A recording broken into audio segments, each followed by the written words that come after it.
don't put too much pressure on yourself. And it's okay to feel imposter syndrome. Everyone feels that in every, I think, field in the world. You just have to try and to get feedback and to improve on that.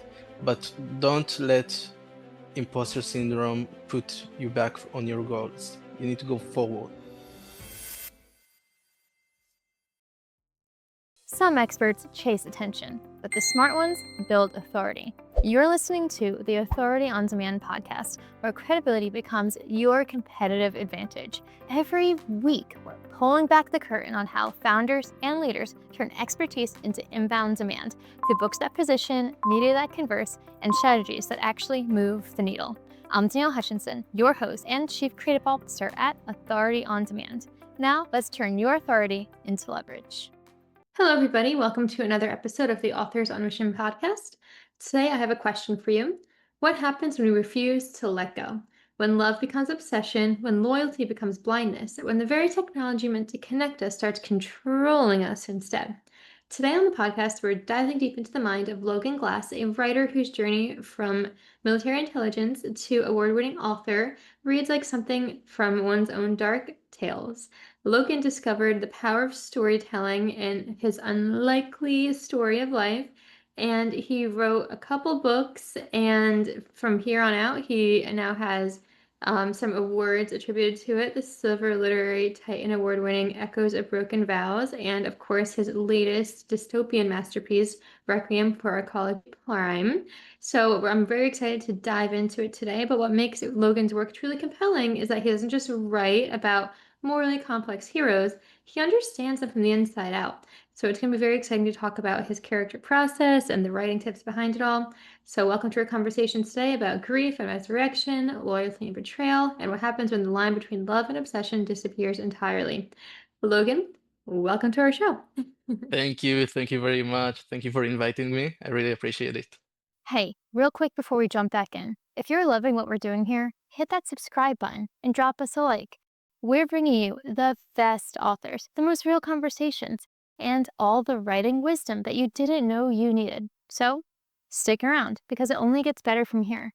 All right, now let's get back to the conversation. Of course, yeah, I'm very excited. I mentioned before we started recording, you have an incredible journey to share with us, and also that the passion and character development in your books is just something that I think a lot of authors can learn from. So, yeah, I'm wondering if you'd like to give us a little bit more backstory before we dive in. There was a specific moment in your writing journey that it began.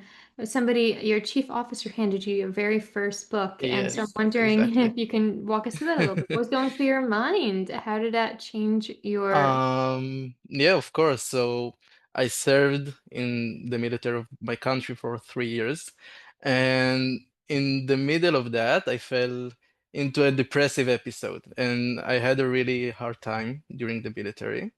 And one day, my chief officer, he came to me and he said, "Hey, Logan, I know that you don't read books, but I want to buy you this one." And he went, I think, to 4 different stores to search for it. And he brought me, it was To Awaken the Giant Within by Tony Robbins. And I also hated Tony Robbins. Like, I didn't believe in gurus or anything. Like, it wasn't my thing. And but I listened to him and I've read it. I think it's 700 pages. He bought the 2 volumes for me. And this book like completely changed me in terms of like my hunger for books and knowledge and reading. Then through the assignments that he gives you in the book, a lot of them involves writing. And I've discovered that it really helps me with like knowing myself better and like take the thoughts outside of my head. And this is how I fell in love with writing and reading in general. So I really recommend this book, by the way, if anyone wants it. Oh, yeah, there you go. I mean, it's always great to know the origin stories behind authors and exactly what led to, the creation of all the other books that came afterwards, which is great to know. And it's also good to have that you had a mentor there, the officer who knew to hand you the book and kind of set you on that path. So that's really incredible stuff. Yeah. So I'm wondering then, though, your first attempt at writing, you mentioned was too complicated for a beginner writer. Yeah. I'm wondering if you could shine a little light on that because, that does take a remarkable self-awareness to recognize and pivot. So, what did you learn about yourself and how have you changed since then?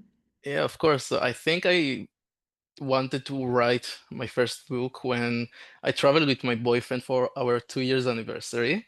And I told him that I want to write a book. And we went back to my country. I started the world building process. And it was so complex. It had a lot of characters, a lot of rich history, complex magic system. And I never wrote a fictional thing before. And I went and I sat to write the first pages, and I couldn't like it was I think I couldn't do it. I think I wrote like one chapter or two chapters, and I couldn't line up the story. I had too many things involved and too many mechanisms, which it was very difficult to organize and go through the story and thought process as a beginner author.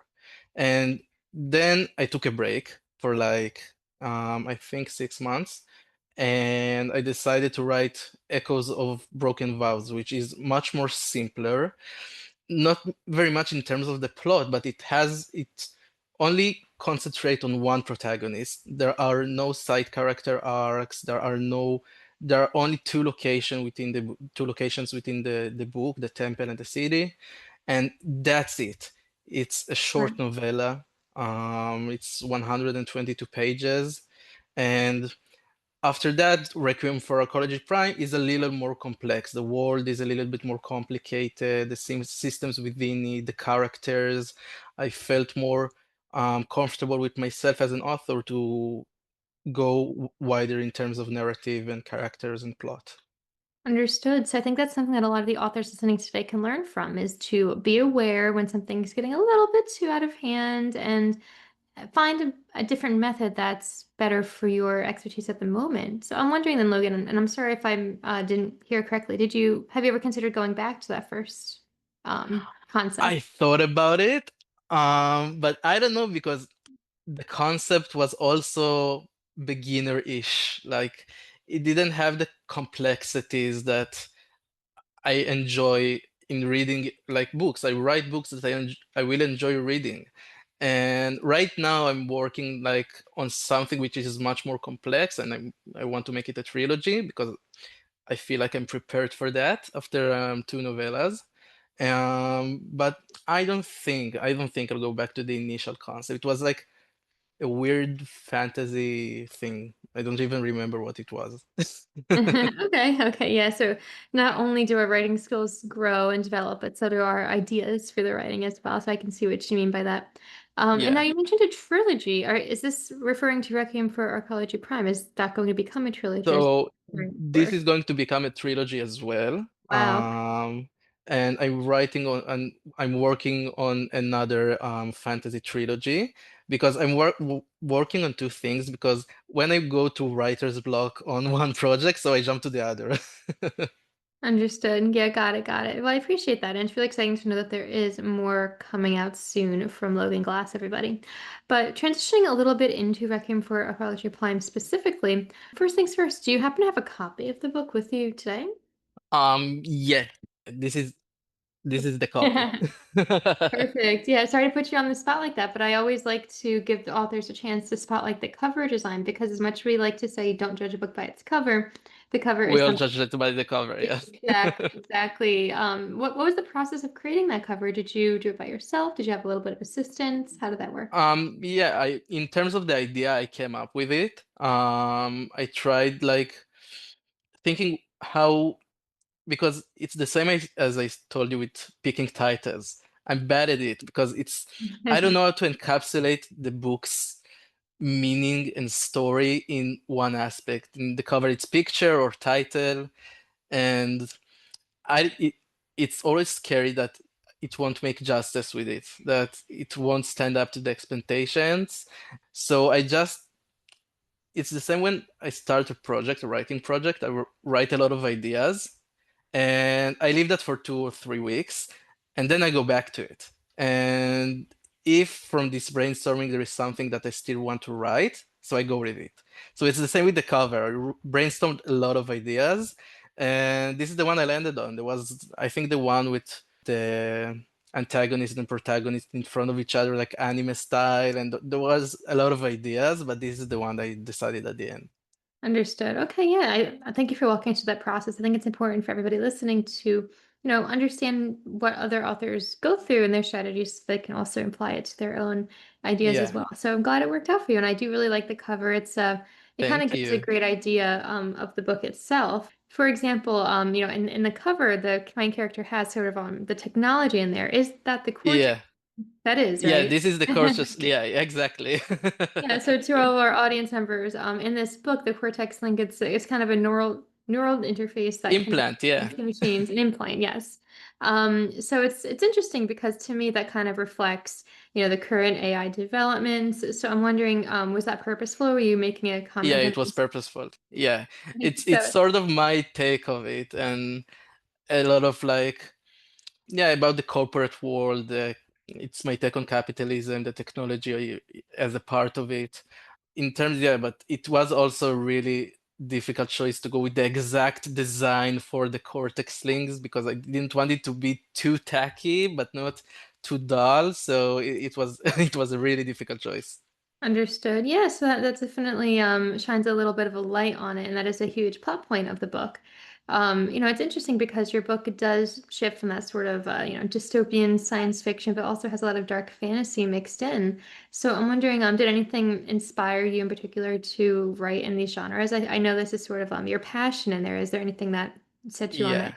that? So I think one of my the books that inspired me to write this specific genre is Blade Runner, the Do Androids Dreams of Electric Sheep, which Mm, was it sparked the main idea for the book to set it up in sort of like an overly technological world. So this was the main book as an inspiration. Of course, shows like Black Mirror was also an inspiration for that. But in terms of the characters, I decided like to go with like each one represents certain flaw that I have. So so this is how I chose like each character's flaw. It's something that don't I'm working on myself. understood. That's interesting to think then. So would you say in a way as you're writing it, it's a way of personal growth in itself in the writing process? Yeah. Yeah, I learn a lot of about myself when I'm writing. Understood. Yeah, I think that's incredible to think about. For any authors out there, writing isn't just about, telling a story, but it's representative of things that are going on in our lives, and it really does help us grow from it. And one important thing also that you do, of course, touch upon is representing the LGBTQ community, which is a huge priority and very important. So I'm wondering, did you have a specific strategy in approaching this in such an interesting genre like dark fantasy and science fiction? I'm wondering, what were your strategies No. behind that? No, just I had whatever no came to strategy. mind. Like I I wanted like I want to have more books that more gay represented books that are not just like, your typical romance or stuff that I would enjoy to read as a gay guy. More fantasy, more sci-fi. I want to really enrich this field with more representation. And so this is the only strategy I have, but I don't have any specific marketing strategy. Which this is the problem with my first book. I thought like, yeah, I made a book, everyone will want it, but it's not the case. Understood, understood. Yeah, well, hey, it's still a very noble undertaking to be exploring such complicated themes while telling an exciting story, also. And like we mentioned at the beginning of this podcast, you do have some very strong character development, specifically between Adam's character, who's both a love interest and a spy, and then it kind of I'd say it's a big contrast between Elio too. So I'm wondering, what is your character creating process exactly? Do you outline it in advance? Do you base it off other people? What is that like for you? So usually I don't really like I outline the base of the stories and characters in advance, but my writing process is more like to have a base for the story structure, but then go with the flow to see where it takes me. at the first, like in Requiem, Adam wasn't supposed to be a spy, but it felt like it, to make him one and to have this, to give him this double life and dark past.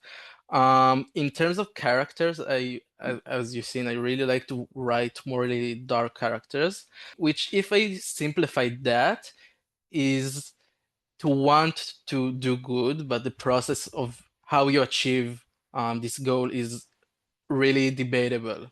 So you're really on the gray area. So let's say, like, let's take Thanos from Marvel, for example. He wants to have like food for the entire population, more like less, less density, less population density, but he wants to erase half of the universe to do that, to achieve that.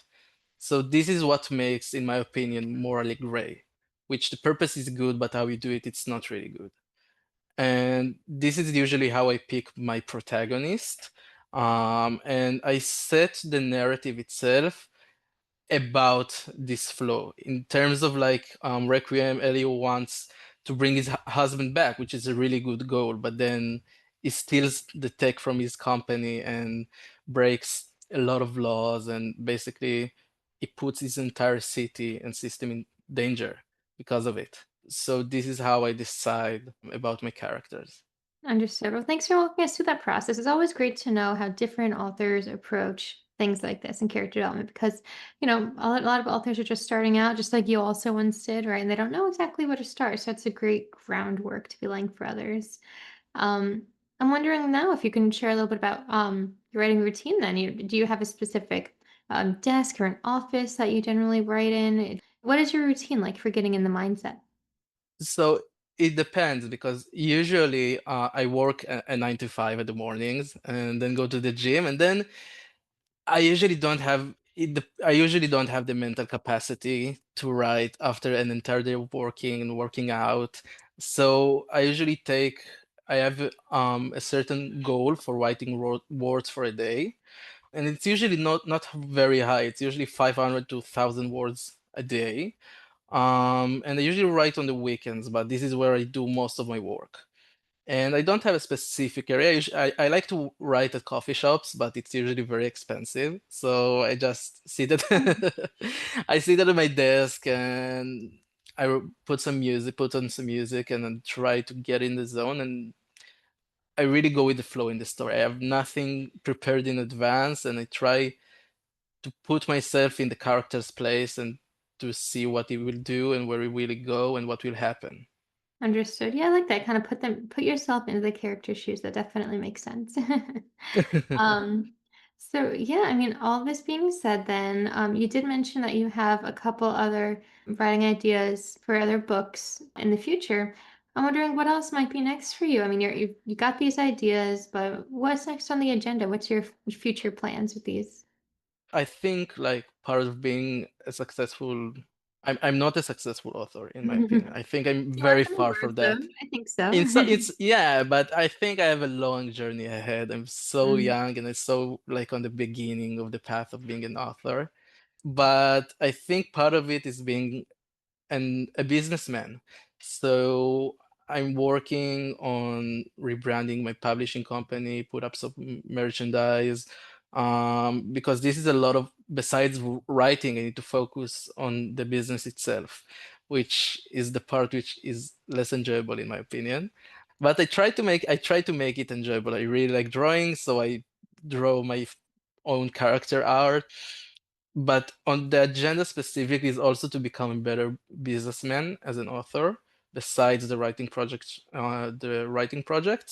and sort of to brand myself as an author, in whether it's in podcasts, social media.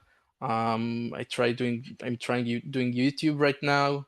I'm trying a lot of different things in order to make it my main career. Understood. Yeah, no, I definitely see what you mean by that. And it is something that a lot of authors don't quite think about is the idea that you do need to market your books. The book doesn't just, get published and sit on itself and sell itself, right? You need to Yeah. so it's great. I mean, that's why you're on the podcast. That's why you're expanding your reach and chatting about it. And I think that's all important things to consider. So amazing job. Thank you. It's so difficult. No, I know it's not easy, but it's an ongoing process, and just Yeah. as you developed your skills with the writing, I'm sure that the marketing aspect will also follow next. Yeah, I hope so. I think the launch process, the launch period of a book is between 2 to 4 years. So I need patience. Right.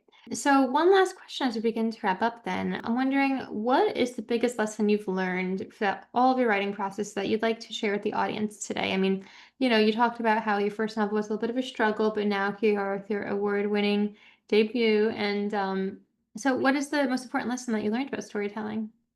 Don't put too much pressure on yourself. Don't try to make it amazing. Just be in touch, be connected to yourself, and it's okay to feel imposter syndrome. Everyone feels that in every, I think, field in the world. Everyone has imposter syndrome, and you need to go through it because I think even the most famous authors, they don't have 100% certainty in the work. It might be bad, it might be good, it might be amazing, and you just have to try and to get feedback and to improve on that. But don't let imposter syndrome put you back on your goals. You need to go forward. Understood. Yeah, you can't let anything hold you back. But you gotta just believe in yourself, keep working at it, and eventually, you'll see the rewards. Yeah. Keep creating, keep Yeah. writing, keep doing your art. I think this is the best part of being an author. It's like to build your own world, and it's like being a god in certain way, your own god, which is really fun. And so just don't give up. Awesome. I love that. Thank you. And so if anybody does want to reach out, stay connected, learn a little bit more about your work, what is the best place for them to reach you? I understand you're on Instagram. Is that the best link for them to? Yeah, this is the best place, I think, on Instagram. And I'm launching the website of my publishing company today, which is called runemir.com. So it's runemir.com. And you can also, there is a contact from there. You can buy my books from there. So you can reach out from there as well. Oh, perfect. Thank you. We're going to put the links to all this in the description box of the podcast today. Thank So you. I everyone you can appreciate go it. everyone you can go ahead and check it out. And of course, don't forget to check out Logan Glass's books as well. Overall, this has been a really fascinating conversation. I really appreciate it. From going from military experience to creating award-winning speculative fiction, it just proves that, when you work hard at it, the most powerful stories can come from the most unexpected places. So thank you for sharing your story with us. It's been a pleasure. Thank you. Thank you very much. I had a great time. Of course. And to all of our listeners who are inspired by Logan's path, remember you can check out his links and learn a little bit more about him. And other than that, just keep writing, keep exploring those complex questions, and never estimate the power of a single book to change everything. This has been another episode of the Authors on Mission podcast. I'm your host, Danielle Hutchinson, and we're here with Logan Glass. Until next time, keep chasing those stories that refuse to let you go. We'll see you next time on our podcast. That's a wrap on another episode of the Authority on Demand podcast. If today's conversation sparked something in you, don't keep it to yourself. Share this episode with a founder or leader who's ready to stop being the best kept secret in their industry. If you want to turn your expertise into inbound demand, head to authorityondemand.com to see how we help clients go from unknown to in demand. I'm Danielle Hutchinson, and I'll catch you on the next one. Now, go build some authority.